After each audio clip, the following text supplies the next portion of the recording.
2026 թվականի մարտը կբերի լուսնի խավարում, մոլորակների դասավորություն և նոր աստղագիտական տարվա սկիզբ։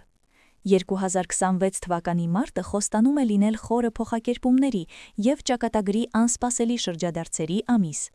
Հայտնի ռուս աստղագետ Տամարա Գլոբան կիսվել է գարնան առաջին ամսվա իր կանխատեսմամբ, որը կընկնի ձկների նշանի տակ։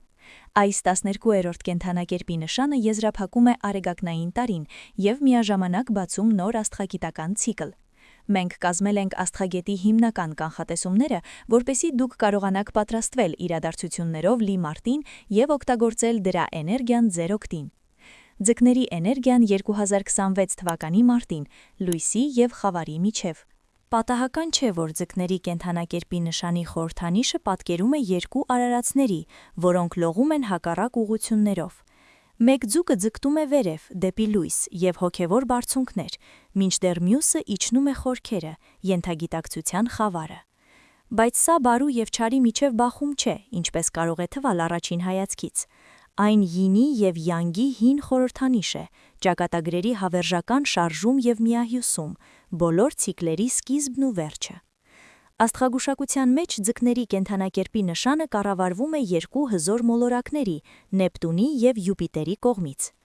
Այս կրկնակի հովանավորությունը այս կենդանակերպի նշանին օժտում է ստեղծագործականության և սոցիալական հաջողության եզակի կարողությամբ։ Բայց կա մի կարևոր պայման՝ ձկները կարող են գերազանցության հասնել միայն այն ոլորտում, որը նրանք իսկապես վայելում են։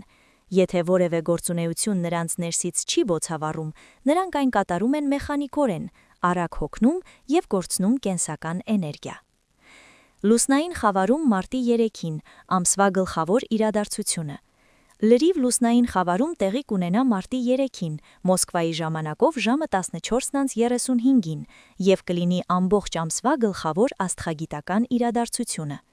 Խավարման միջանցքով, որը սկսվել էր փետրվարի 17-ի արեգակնային խավարումով, կավարտվի այս օրը։ Սակայն մարտ ամսվա խավարման ազդեցությունը չի սահմանափակվի մեկ օրով։ Դրա էներգիան կզգացվի հաջորդ 2 շաբաթների ընթացքում, մինչև ձկների համաստեղության մեջ նորալուսինը։ Մոլորակների շքերթը կլուսավորի երկինքը խավարման շուրջ, և բոլորը կկարողանան դիտել այս տեսարանը։ Հատկապես մեծ թվով մոլորակներ կհավաքվեն ձկների կենդանակերպի նշանում։ Մերկուրին և Մարսը ամբողջ ամսվա ընթացքում մոտ կլինեն արեգակին։ Չնայած Վեներան մարտի սկզբին կմտնի Խոյի կենդանակերպի նշան, այն կմնա արեգակին մոտ և հստակ տեսանելի կլինի երկնքում։ Գիսաստղը և իշխանության համար պայքարը մարտի կեսեր։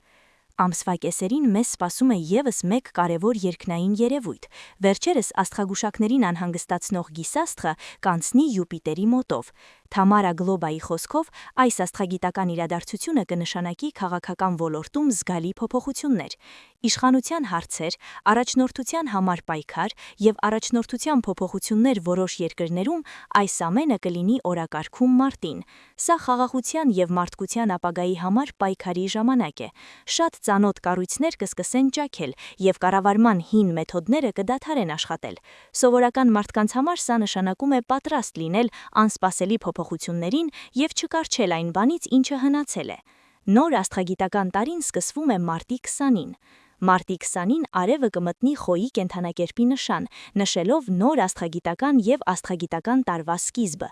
Այս ամսաթվի շուրջ կծավալվի իրադարձությունների բոլորովին նոր հոսք, չնայած դրանցից շատերը արդեն կծավալվեն ապրիլին։ Աստղագուշակը խորհուրդ է տալիս հատուկ ուշադրություն դարձնել էներգետիկ հարցերին, լայն իմաստով։ Սա վերաբերում է ինչպես անձնական էներգիային, այնպես էլ տնային հարցերին, ինչպիսիք են լուսավորությունը, ջեռուցումը և հաղորդակցությունը։ Հնարավոր են էլեկտրաէներգիայի անջատումներ, ջերմափոխանակում և հաղորդակցություն։ Սա պայմանավորված է արեգակնային ակտիվության աճով, որը ավանդաբար ուղեկցում է Խոյի կենդանակերպի նշան անցնելուն։ Բնական աղետներ և առողջական խնդիրներ։ Աշխատանք և ֆինանսներ։ Փոփոխությունների ժամանակ։ Մարտը շատերի համար կլինի հարմարվելու ժամանակ կապված իրենց կարիերայի և մասնագիտական հետաքրքրությունների հետ։ Ոչ բոլորը կկարողանան պահպանել իրենց ներկայիս աշխատանքը, և դա նորմալ է։ Տիեզերքը կարծես մեզ մղում է նոր բաներ փնտրելու։ Լավ լուրը, ամսվա երկրորդ կեսից սկսած, նոր հնարավորություններ կբացվեն ֆինանսների, բիզնեսի և կարիերայի ոլորտներում։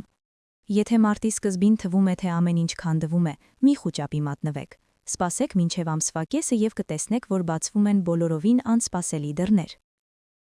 Ուշադրության արժանի օրեր 2026 թվականի մարտին։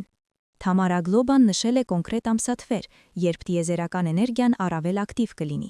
Հատկապես զգուշ եղեք հետևյալ ամսաթվերին՝ մարտի 2, մարտի 5, մարտի 5-ի եւ 6-ի գիշերը, մարտի 9, մարտի 10, մարտի 11, մարտի 16-ի երեկո, մարտի 18-ի երեկո, մարտի 19-ի առավոտ, մարտի 20 առավոտյան, մարտի 23 առավոտյան, մարտի 27 առավոտյան եւ մարտի 31 ցերեկը։ Այս ժամանակահատվածներում աստղերը կլինեն ձեր կողմը եւ բախտը կթակի ձեր դուռը։ Չի երաշխավորվում, որ ինչ-որ բադ բան կպատահի, բավականին հնարավոր է, որ բախտը լինի ձեր կողմը, բայց ավելի լավ է չկորցնել ձեր վերահսկողությունը։